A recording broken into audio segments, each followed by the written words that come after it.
असतील पुरावे नक्कीच. कोणी सभागृहामध्ये बिना पुराव्याने बोलू शकत नाही. त्यामुळे अनिल परबांच्याकडे पुरावे असावेत म्हणून त्यांनी एवढं धाडस केलेलं आहे. एखाद्या गृहराज्यमंत्र्यावर आरोप करणं बिना पुराव्याशिवाय कोणी बोलू शकत नाही. आणि कोकणामध्ये किनारपट्टीमध्ये वाळूचा तर सगळेच फार मोठा एक स्कॅन्डल आहे. सगळे वाळूचा धंदा मोठ्या प्रमाणामध्ये तिथे अनेक लोक सहभागी आहेत. मला माहीत नाही माझ्याकडे कारण त्या गोष्टी नाहीत की योगेश कदमांचा किती सहभाग आहे.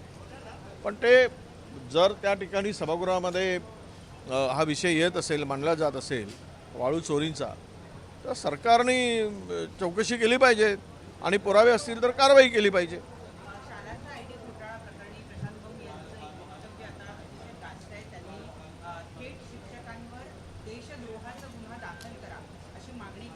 नाही सरसकट शिक्षकावर कोणी बोलले ते मी ऐकलं ते ते भलेही भारतीय जनता पक्षाचे आमदार असतील पण मी काल त्यांचं वक्तव्य ऐकलं आहे.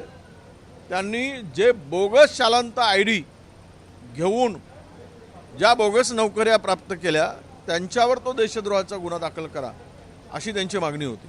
त्यामुळे मी वास्तविकता आणि सत्यता मांडेल. कोणावर काही उगीच चुकीचा आरोप होऊ नये. सर्व शिक्षकावर बोलले नाहीत. आज प्रत्येक विभागामध्ये 500,000 कोटीचा घोटाळा झालेला आहे. सर्व सत्तेच्या जवळीक साधून संस्था चालकांनी शिक्षणाधिकाऱ्याला हाताशी धरून तिथल्या अकाउंट आणि शालांत IDचा जे हाताळतात त्यांना सोबत घेऊन हा सर्व घोटाळा केलेला आहे. जे मुळात शिक्षकाच्या लायकीचेच नाहीत अशांना शिक्षक नेमणूक केली गेली. जे शिक्षक म्हणून रुजूच झाले नाहीत अशांना सुद्धा तिथे नेमल्या गेलं. आणि नागपूरमध्ये तर कहर झाला. सगळे शिक्षणाधिकारी मोकाट आणि ज्यांचा काही संबंध नाही अशा उपसंचालकांना त्याने अटक करून कोठडीत टाकलं. खरं तर हे खालीपासून चौकशी करून वरपर्यंत यायला पाहिजेत. पहिल्यांदा वरच्याला उचललं ज्याचा संबंध नाही. कारण शालांत IDच्या संदर्भात त्याच उपसंचालकांनी शासनाला पोलिसांना कमिशनरला की याची चौकशी करा म्हणून पत्र दिलं. म्हणजे उलटा चोर असंच झालं आहे. त्यांनी जे सत्यता पडताळून पत्र दिलं त्यालाच उचललं. याचा अर्थ असा आहे की सत्तेच्या जवळच्या संस्था चालकांनी अमाप फायदा याचा उचललेला आहे. आणि हे चौकशी अंती सिद्ध होईलच. पण अजूनही जे बदमाश या स्कॅममध्ये आहेत त्यांच्यावर कुठलीही कारवाई झाली नाही. सर काल कृषी मंत्री आणि बबनराव लोणीकर यांच्या वक्तव्यावरून जे आहे ते काल नाना पटोलेंना एक दिवस निलंबन केलं होतं. आजही तुमचा हा मुद्दा असणार आहे अजेंड्यावर? आता आमची महाविकास आघाडीची बैठक आहे 10 वाजता. त्यामध्ये शेतकऱ्यांचाच प्रश्न घेऊन आमची चर्चा आहे आणि काय ठरवायचं ते आज आम्ही ठरवू. सर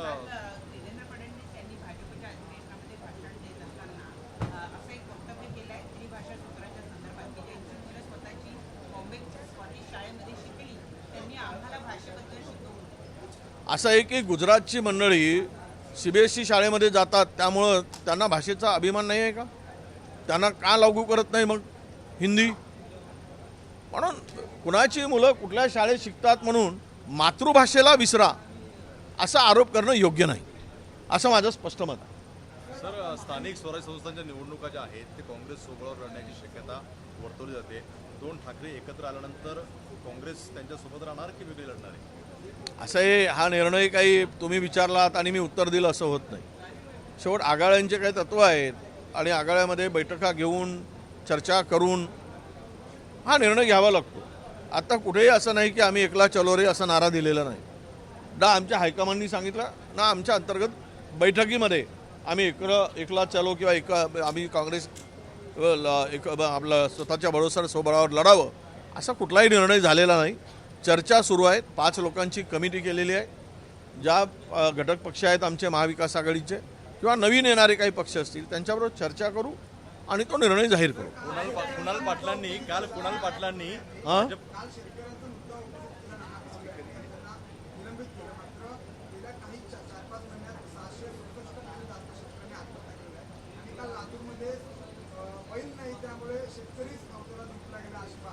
मागा शेतकऱ्याची अत्यंत दुरावस्था केलेली आहे सरकारने.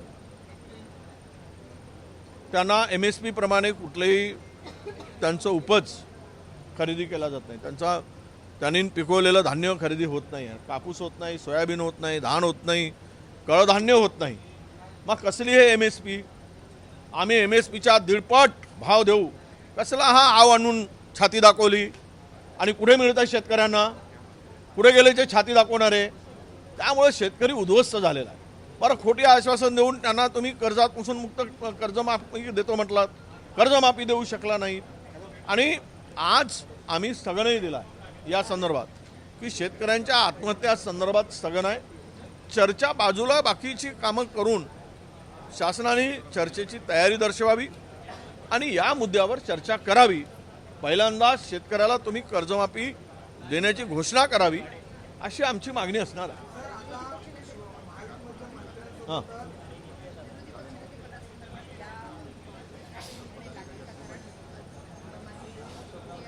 आम्ही सर्वानुमते भास्कर जाधवांचं नाव दिलेलं आहे विरोधी पक्षातर्फे.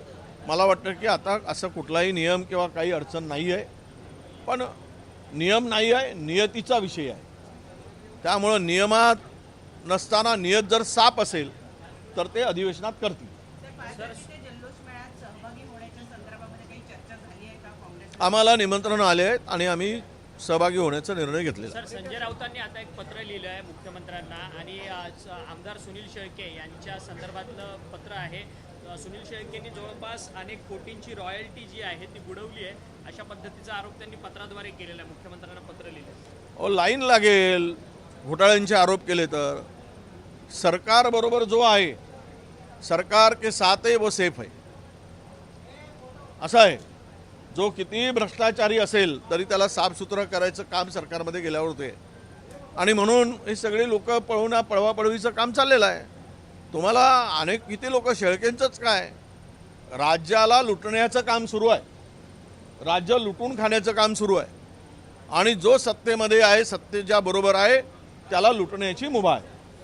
त्याच्यावर कुठलीही कारवाई सरकार करू शकत नाही, कारण सगळेच चोर बसल्यावर कुणावर कारवाई करायची हा प्रश्न आहे. कुणाल पाटलांनी काल भाजपमध्ये प्रवेश केला. कुणाल पाटील खरं तर राहुल गांधींच्या जवळचे मानले गेले होते, काँग्रेसही घराणा होता. किती मोठा काँग्रेसचा धक्का आहे? काय आहे अहो, कोण जाणाऱ्याला कोण थांबवू शकतं का? काहीतरी त्यांच्या मागे मनामध्ये चौकशी झालीच होती. चौकशीच्या फेऱ्यामध्ये ते होतेच. त्यांच्या वडिलापासून काँग्रेसमध्ये आहे, त्यांचे आजोबा काँग्रेसमध्ये होते, ते सुद्धा खासदार आणि मंत्री होते. आनंदरावजी पाटील, आता त्यात वर आनंदरावजी पाटील आहेत, त्यांच्या मृतात्म्याला काय वाटत असेल याचा विचार कुणाल पाटील थोडेसे करतील अशी अपेक्षा होती. राहिला विषय कुणाला जायचा, तर त्यांना कोण रोखू शकतो? सत्तेसाठी जात आहेत असं मी म्हणत नाही, दबावापोटी जात आहेत ही काही मंडळी, आणि काही मंडळी सत्तेसाठी जात आहेत.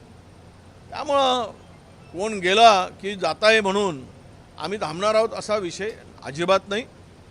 आणि कुणाल पाटलाच्या संदर्भात तर मी असं म्हणेल की तिथे जाऊन कुठे बसणार आहेत, कारण हे कार्याध्यक्ष होते.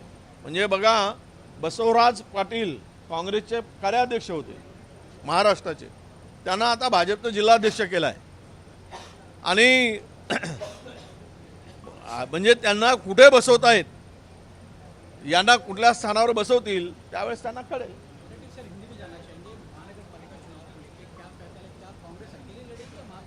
नहीं, अभी हमारी चर्चा के लिए कमेटी का गठन किया है हमने. उसमें पृथ्वीराज बाबा है और आपके मानिकराव ठाकरे जी है, प्रदेश अध्यक्ष खुद है, उसमें बाला साहब थोरात है और मैं भी हूँ. हम लोग वो नेताओं से चर्चा करेंगे, उनके साथ में समन्वय रखेंगे और बात करके ये निर्णय हम लोग लेंगे. सर, विपक्ष ने वॉकआउट किया था सदन से, इस बार विपक्ष की आज के दिन के लिए नीति क्या है? किसानों नहीं, किसान के न्याय के लिए हम लोग लड़ेंगे. जब तक किसान की कर्जा मुक्ति नहीं होती तब तक हमने लड़ने का निर्णय लिया है. आप लोग यहाँ पे उद्योग इंडस्ट्रियलिस्ट का आज 28,000 कोई बोलते हैं, कोई 19 लाख करोड़ बोलते हैं, इतना 28 लाख करोड़ बोलते हैं, इतना बड़ा कर्जा माफ किया गिने चुने उद्योगियों का. तो किसानों का कर्जा माफ करने के लिए सरकार क्यों आगे पीछे कर रही? अब इंफ्रास्ट्रक्चर के नाम पे आप लोग 87,000 का शक्तिपीठ बांधोगे और किसान को देने के लिए पैसे नहीं है करके बोलेंगे तो कौन मानेगा। तो इसलिए हम सरकार से मांग करने वाले हैं कि आज की राज्य की आर्थिक स्थिति, इकोनॉमिकल कंडीशन के बारे में श्वेत पत्रिका जाहिर करे, ये भी मांग हम करने वाले हैं। पर हमारा किसान का मुद्दा कर्जा मुक्ति का, जब तक सरकार कर्जा मुक्ति से किसानों को कर्जा से मुक्ति नहीं देती तब तक लड़ाई हमारी जारी रहेगी। सर एक सवाल जानना चाहिए, कल केंद्रीय मंत्री किरण रिजिजू मुंबई में थे, उन्होंने कांग्रेस के ऊपर बड़ा आरोप लगा। उन्होंने कहा बाबा साहब अम्बेडकर हमारे देश नहीं है, उसका सबसे बड़ा जिम्मेदार कांग्रेस है। कैसे उसके आरोप को देखता है? वो ऐसा है, खुद पाप करके पाप को ढकने के लिए ऐसे बेबुनियाद के आरोप भारतीय जनता पक्ष हमेशा करते रहता है, उसी का ये परिणाम। उसको क्या पता है रिजिजू को, बाबा साहब के संविधान को विरोध करने वाले, संविधान समिति का अध्यक्ष बनाते वक्त विरोध करने वाले, ये संविधान हमें मान्य नहीं करके बोलने वाले, इस तरह की सत्ता के लालची लोग इस तरह की भाषा करते जिनके पास में कोई मुद्दे नहीं होते हैं। और अब बाबा साहब का मुद्दा उठाकर ये लोगों को गुमराह करने का काम इस तरह का करते हैं। एबीपी माझा, उघडा डोळे बघा नीट।